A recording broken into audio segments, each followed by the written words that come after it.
एक समय की बात है। एक राजा के दरबार में एक बहुत ही बुद्धिमान मंत्री था। उस मंत्री के पास हर समस्या का समाधान होता था और राजा कोई भी बड़ा निर्णय लेने से पहले उससे सलाह जरूर करता था। इसी वजह से दरबार के अन्य लोग मंत्री से जलते थे। एक दिन राजा ने मंत्री से कहा, तुम बहुत बुद्धिमान हो, लेकिन तुम्हारा बेटा बहुत मूर्ख है, उसमें बिल्कुल भी समझ नहीं है। यह सुनकर मंत्री को अच्छा नहीं लगा। उसने विनम्रता से पूछा, महाराज, आप ऐसा क्यों कह रहे हैं? आपको क्यों लगता है कि मेरा बेटा मूर्ख है?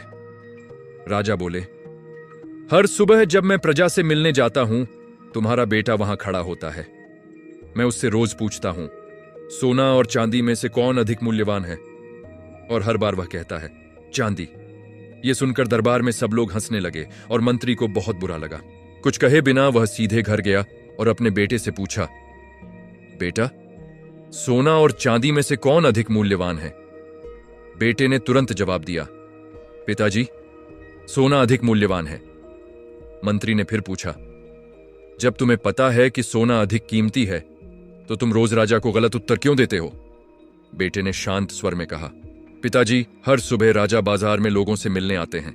वे मुझे बुलाते हैं और मेरे सामने 2 सिक्के रखते हैं, एक सोने का और एक चांदी का। फिर कहते हैं, जो अधिक मूल्यवान हो उसे उठा लो। मैं हर बार चांदी का सिक्का उठा लेता हूं। राजा हंसते हैं और चले जाते हैं। मंत्री ने हैरानी से पूछा, लेकिन तुम रोज चांदी का सिक्का ही क्यों उठाते हो? आज पूरे दरबार ने मेरी वजह से मजाक उड़ाया। बेटा अपने पिता को अपने कमरे में ले गया और एक डिब्बा खोलकर दिखाया। वह डिब्बा चांदी के सिक्कों से भरा हुआ था। मंत्री आश्चर्यचकित रह गया और पूछा, इतने सारे चांदी के सिक्के तुम्हें कहां से मिले? बेटे ने मुस्कुराते हुए कहा, पिताजी, ये वही सिक्के हैं जो राजा मुझे हर दिन देते हैं। जिस दिन मैं सोने का सिक्का उठा लूंगा और सही उत्तर दे दूंगा, उसी दिन राजा यह खेल बंद कर देंगे। फिर मुझे रोज का चांदी का सिक्का मिलना भी बंद हो जाएगा। राजा को मजा आता है जब मैं चांदी उठाता हूं और कहता हूं कि वही अधिक मूल्यवान है। मैं एक सोने के सिक्के के लिए अपनी रोज की आमदनी क्यों खोऊं? यह सुनकर मंत्री को अपने बेटे पर गर्व हुआ।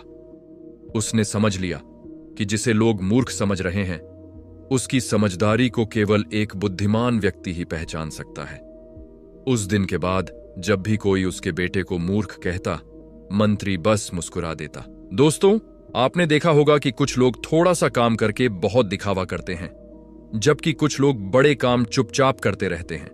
अगर आपको पता है कि आप सही कर रहे हैं, तो लोगों के शब्दों से फर्क नहीं पड़ना चाहिए। दुनिया अक्सर उन लोगों को पागल कहती है जिन्हें वह समझ नहीं पाती। इसलिए धैर्य रखिए, आभारी रहिए और जीवन में आगे बढ़ते रहिए।